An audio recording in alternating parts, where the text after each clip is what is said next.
NNPP and Labour Party have denied reports that presidential candidate Rabiu Kwankwaso will step down for PDP presidential candidate Atiku Abubakar. NNPP National Chairman Ahmed Alkali alleges that certain elders in the north are being mobilized to put pressure on Kwankwaso to withdraw from the race for Atiku Abubakar in a consensus deal.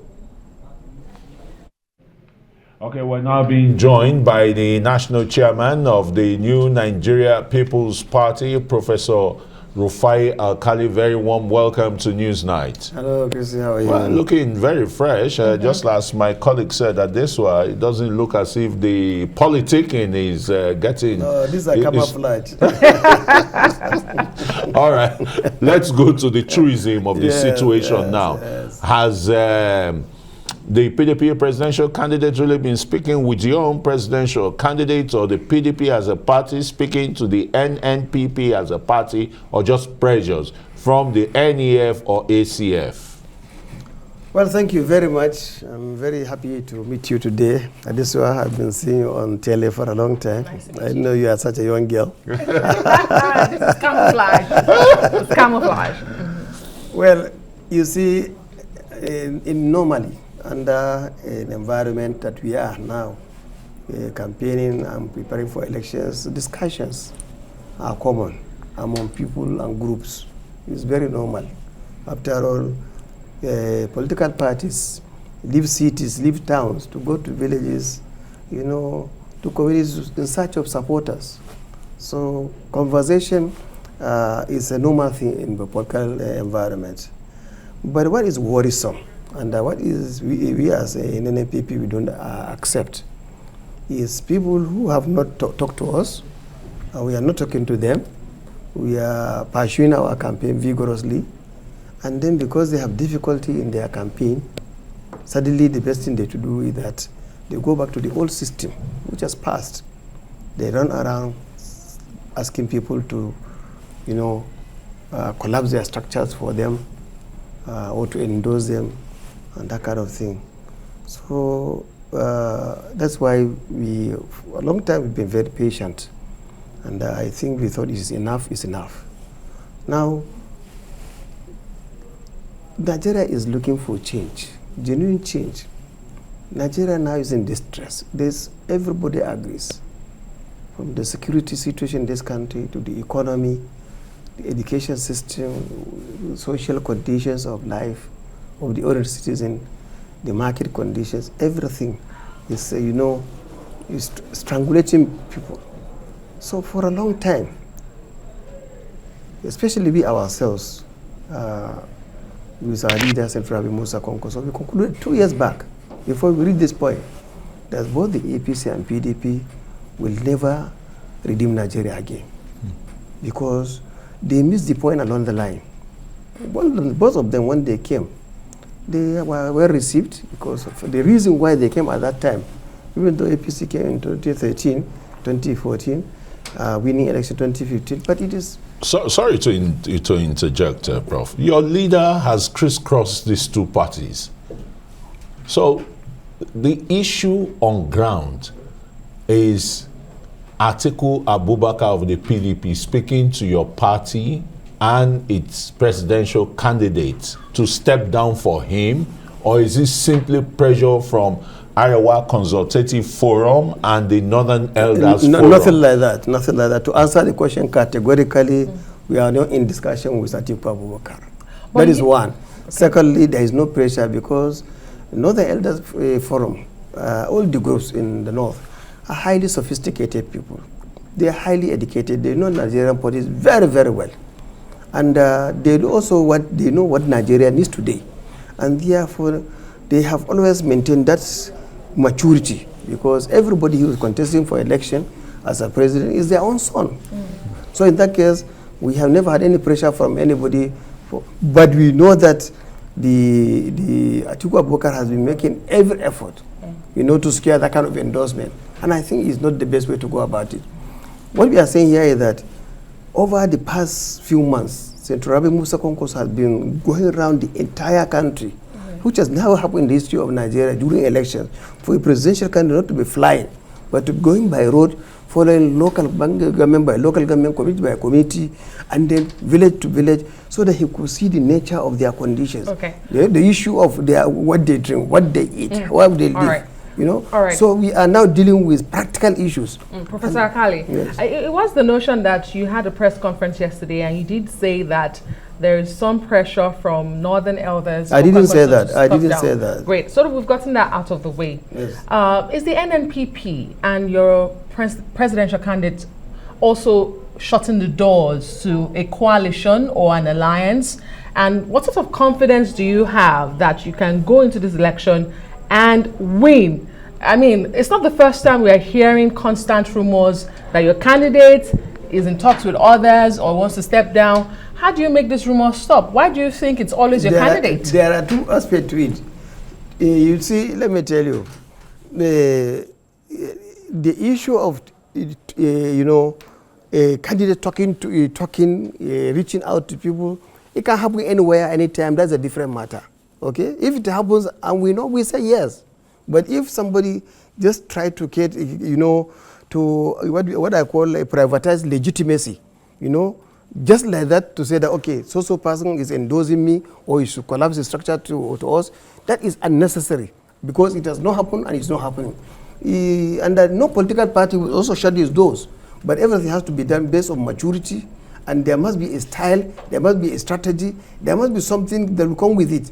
But not when a presidential candidate is somewhere campaigning and then somebody is there saying that he's going to collapse the structures. And I think I also want to call on the media also to shift this narrative, because it is the media also that's encouraging this. Every time I come to this house, the question is that when you step down for somebody, we said, why should the question come in the first place? It's not coming from the media. No, but it's not really coming from the, if there's a kite out there, we'll still interrogate it and say. You shoot the kite. No.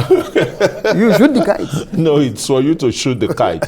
Let me throw one again and see.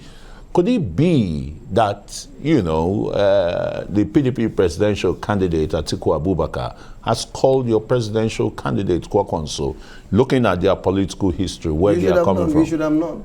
We should have known. Because it's one journey. Does it tell you everything? Let me tell you this. I think it's better to take you back, no matter how, so that you understand this. Briefly. Yes, should. Kwankwaso is a person who has a long vision. He has an idea of the direction of Nigerian politics. He was in PDP, and he did a lot of sacrifice for the party, just like I did. But at some stage, he felt that the kind of people he was dealing with at that time, they do not understand where Nigeria should be headed. And therefore, he broke off. And you may recall, in August 2013, he was among those 7 governors who opted out to go and support the formation of APC, although 2 dropped out. Now, they supported APC formation, supported APC election, and then they won. After that, they realized some of them felt that Kwankwaso is no more relevant. So he again left them. Now, what I'm saying is that everywhere he went, he made his mark.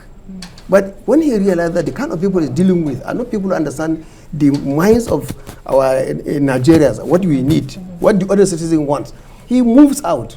And that is why, way back 2 years ago, he felt that, and we all sat down with him, that we realized that as election of 2023 was approaching, both PDP and APC were going to implode. And nothing that's happening today in this country that now we do not anticipate. And we said that we don't want this implosion to meet us there. Okay. And we also believe at that time, because there's a popular misconception that there could be no option whatsoever to these 2 behemoths. So we said, no, there should be. And that is how the NNPP now emerged. Remember, NNPP, the party that I'm talking about, was registered almost 2001. But it was there, managed by Dr. Boniface and Ibrahim. So when we came to Maja, he just said, are you talking about Nigeria? Are you talking about the future of our country? Okay. Unity, peace? Please come and let's move forward together. So what we are saying is that the emergence of the NNPP and the kind of spontaneous change that had happened, the national movement now is agitating their mind. They thought that it's something they can just ignore. But now they cannot ignore. After we have 18 political parties, why NNPP? I asked you a question. Why NNPP? It's Yes. because that's where where the momentum is building, Okay. and therefore the best way is to say, All right. come back to us, and then therefore we can now use you. All right, again for Professor their Alkali, motivation. just before, as we wrap up, and this is a question I ask most of the political parties that come here. Politicians are very calculative. Very much.